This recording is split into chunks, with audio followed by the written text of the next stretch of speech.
हाँ जी, तो हम आज स्टेट्स ऑफ मैटर या गैसेस स्टेट स्टार्ट करने वाले हैं। तो देखिए, मैं आपको फालतू बकवास तो बताऊंगा नहीं कि भैया सॉलिड लिक्विड गैस में क्या क्या डिफरेंस होते हैं। ये आप अपनी बेसिक अंडरस्टैंडिंग से लिख सकते हो, physical difference between solid liquid and gas. Main difference जो आपको ध्यान रखना है, द मेन डिफरेंस वो है कंप्रेसिबिलिटी फैक्टर का।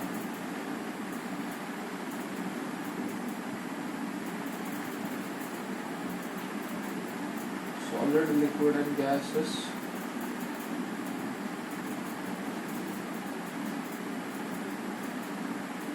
basically compressibility.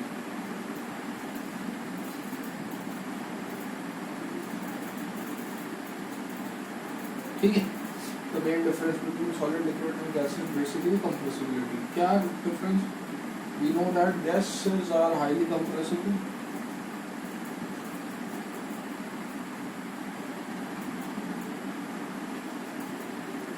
Liquid are negligibly.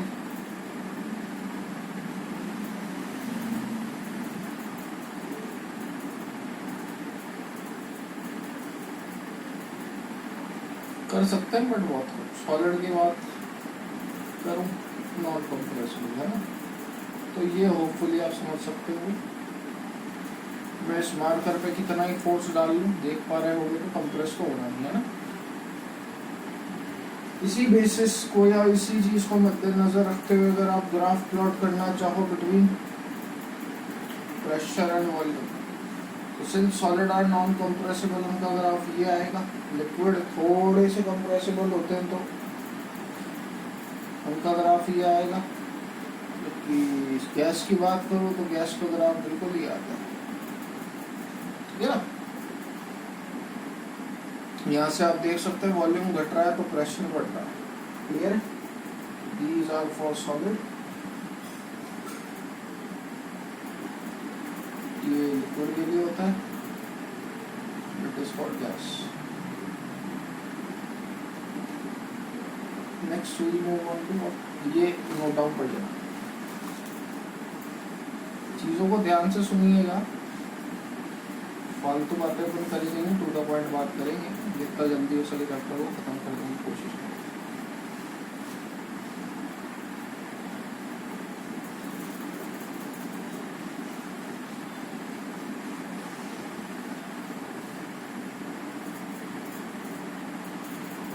तो सबसे पहले आइडियल गैस के बारे में समझिए।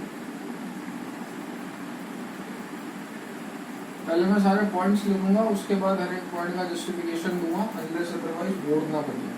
जैसे ही बोर्ड भर जाता है फिर मैं पॉइंट लिखना बंद कर दूंगा और फिर मैं आपको एक एक पॉइंट समझाऊंगा। फिलहाल आइडियल गैस का मतलब आप बस इतना समझ के चल लिए कि ये एक आइडियल कंडीशन है, मतलब दुनिया में कोई आइडियल गैस होती नहीं है, ठीक है। जैसे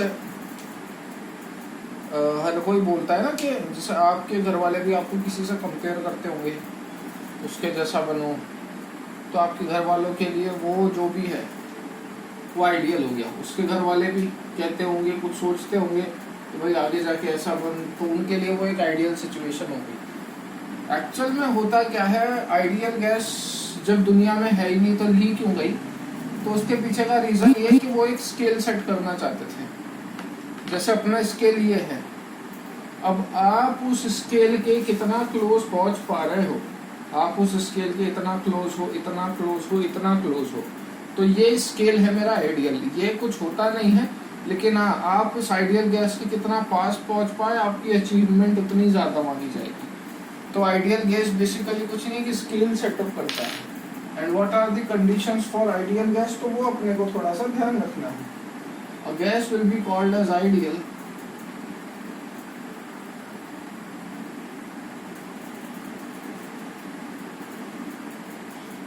if, पहले मैं सारे पॉइंट्स लिख रहा हूँ, there does not exist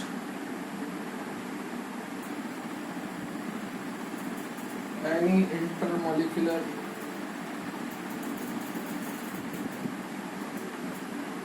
force of attraction or repulsion between molecules. सारे पॉइंट ध्यान रखने आप, पूछे जा सकते हैं एग्जाम में। दूसरा, the volume occupied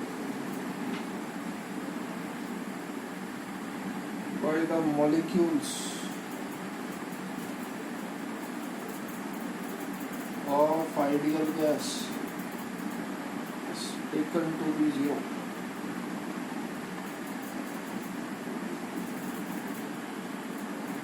Third, the pressure exerted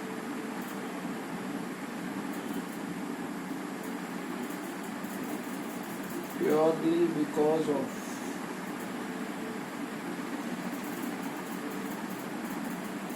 the molecule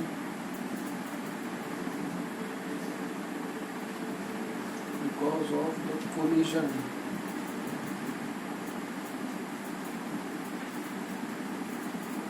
of the molecule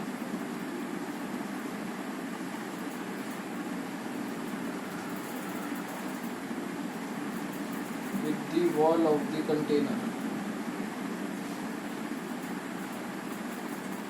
in 3 point का मतलब समझिए। पहली बात, आइडियल गैस क्या कह रहा है, आपके पास एक रूम है, इस रूम में बैठे हुए ही मान लो, ये आइडियल गैस के कुछ पार्टिकल्स हैं। तो ये कह रहे हैं कि इन गैस के पार्टिकल्स के बीच में ना तो कोई अट्रैक्टिव फोर्स होगा, ना ही कोई रिपल्सिव फोर्स होगा। मतलब ना तो ये एक दूसरे को अट्रैक्ट कर रहे होंगे, ना एक दूसरे को रिपेल कर रहे होंगे। ये अपना ये रैंडम मोशन करते रहते हैं। एक्चुअल में ऐसा नहीं होता। इतना तो जानते होंगे कि किसी गैस को कंप्रेस करेंगे तो वो लिक्विड में कन्वर्ट हो जाती है, किसी गैस को कंप्रेस करोगे तो वो लिक्विड में कन्वर्ट हो जाती है। अब मैं अगर आपसे पूछूं गैस के अंदर फोर्स ऑफ अट्रैक्शन ज़्यादा भैया कि लिक्विड के अंदर, तो आप क्या बोलोगे? ऑब्वियस सी बात है, लिक्विड के अंदर फोर्स ऑफ अट्रैक्शन ज़्यादा है एज कम्पेयर टू गैस के। वो तो इधर उधर मूव करता रहता है ना। तो गैस को कंप्रेस करने से आप लिक्विड में पहुंचे और लिक्विड में फोर्स ऑफ अट्रैक्शन ज़्यादा होता है। ऑब्वियस सी बात है, पार्टिकल पास पास में आए, पार्टिकल पास पास में आए तो अट्रैक्शन तो होगा, तभी तो पास पास में आए। तो मैंने इसलिए बोला आइडियल गैस की कंडीशन यूजुअली फॉलो करना थोड़ा सा मुश्किल होता है, ठीक है, बट फिर भी है। तो वो क्या कह रहा है कि मॉलिक्यूल्स के बीच में ना तो कोई फोर्स ऑफ अट्रैक्शन होना चाहिए, ना ही कोई फोर्स ऑफ रिपल्शन। आगे, the volume occupied by the molecule of ideal gas is taken to be 0। वही डायग्राम ले लो, ये आपने बोला है बनाया मॉलिक्यूल। मैं आपसे पूछूं, ये गैस का पार्टिकल कोई सा भी ले लो, मैंने ये वाला ले लिया, ये गैस का पार्टिकल इस रूम का कितना वॉल्यूम ऑक्यूपाई कर रहा है? तो आप बोलोगे सर टोटल रूम में से इन इंडिविजुअल गैस के मॉलिक्यूल के पार्टिकल को माइनस कर दो तो वही उतना वॉल्यूम ऑक्यूपाई कर रहा होगा। तो गलत है भैया। क्या बोलेंगे? ये पार्टिकल इस पूरे रूम का वॉल्यूम ऑक्यूपाई कर रहा है। सिमिलरली ये पार्टिकल भी इस पूरे रूम का वॉल्यूम ऑक्यूपाई कर रहा है, ये पार्टिकल भी इस पूरे रूम का वॉल्यूम ऑक्यूपाई कर रहा है। ऐसा क्यों बोलते हैं अपन? क्योंकि अपन ये मान के चलते हैं कि हर आइडियल गैस का मॉलिक्यूल का पार्टिकल का साइज नेग्लिजिबल होता है। हर आइडियल गैस के मॉलिक्यूल के पार्टिकल का साइज नेग्लिजिबल होता है। तो जब आप बाकी बचे हुए पार्टिकल को सबको कंबाइन भी कर दोगे ना तो बिल्कुल मतलब ये आएगा ये। अब ये मैंने जो पॉइंट बनाया ये आपको दिख भी नहीं रहा होगा, इतना छोटा पॉइंट मैंने बनाया। तो इस पार्टिकल के लिए वो भी इसी साइज का है, ये भी नहीं दिखेगा आपको, मतलब जितना छोटा बना सकते हो बना दो। इस पार्टिकल के लिए कितने रूम अवेलेबल है फ्रीली? तो अपन क्या बोलेंगे भैया पूरा रूम ही अवेलेबल है।